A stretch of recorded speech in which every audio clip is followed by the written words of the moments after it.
barato na makusog pa.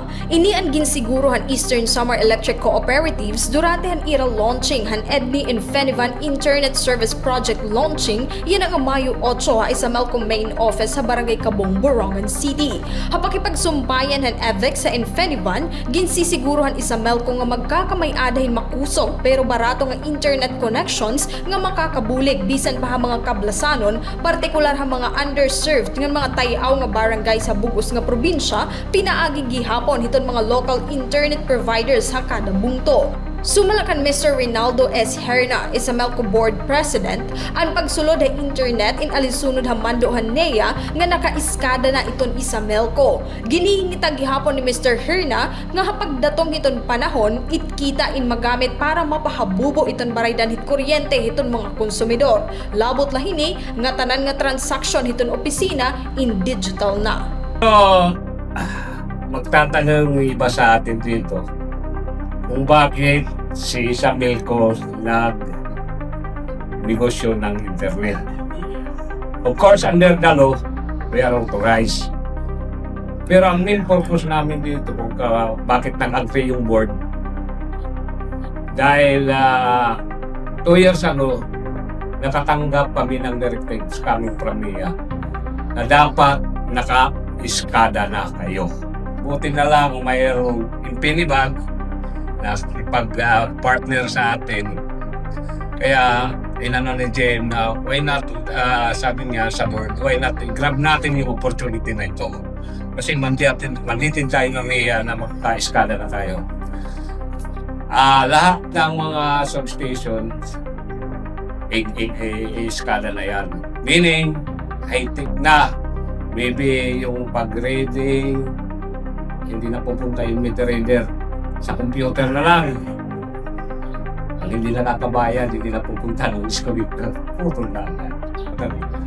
Saan mapupunta yung kita ni EDNI? Ito si EDNI, itilayo sa subsidiary company ni Isabel ko. Once mag-declare ang board ng dividend, of course, mapupunta kay Isabel ko yan. Anong gagawin ni Isabel ko yung kita na pira? Magkano na ba ang kita ng EDNI? Pwede ba natin yan sa rate? Pababain natin yung rate. Kasi nga, under sa batas, iniingayo tayo na tayo ng related business para makatulong pagbaba ng rate. Ginsisiguro gihapon hiton buhatan nga bisan kung magkakamay-adain power interruption o mag-brownout, magpapadayon iton serbisyohan internet. Hapag kaya nakarawat na iton isa Melcoin application pero nagpapadayon pa iton installation hit mga fiber optic din ya syudad. Haparehas nga higayon, ginklaro nga waray uniform pricing. Iton presyo o bayad hapag instalar nga binulan nga serbisyo in madepende ha lugar o lokasyon. An EDNI Infinivan Internet Service Project in mag-aabrin moderno nga fiber optic infrastructure ha probinsya o pudnaan paglatag in 150 km nga fiber optic cable tikang hataft nga duha paranas. Pag-instalar hin mga high-end Juniper network routers ngan pagkabit hin high-speed bandwidth ha kompetitibo nga presyo. Gagamiton hinian mga network nodes o linyan isa Milco ngan EDNI para mas mapakusog ang koneksyon ha rehiyon. Para hini nga proyekto nagkontribueran Infinivan hin sobra 30 milyon pesos para sa infrastruktura ng technical nga suporta base masiguro ang kalidad ng serbisyo.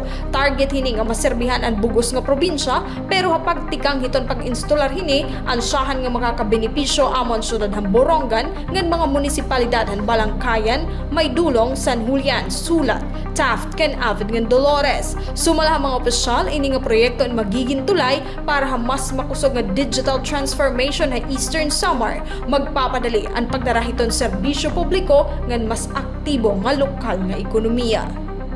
Ikang nga syudad Borongan, Heidi Opada, Eastern Samar News Service.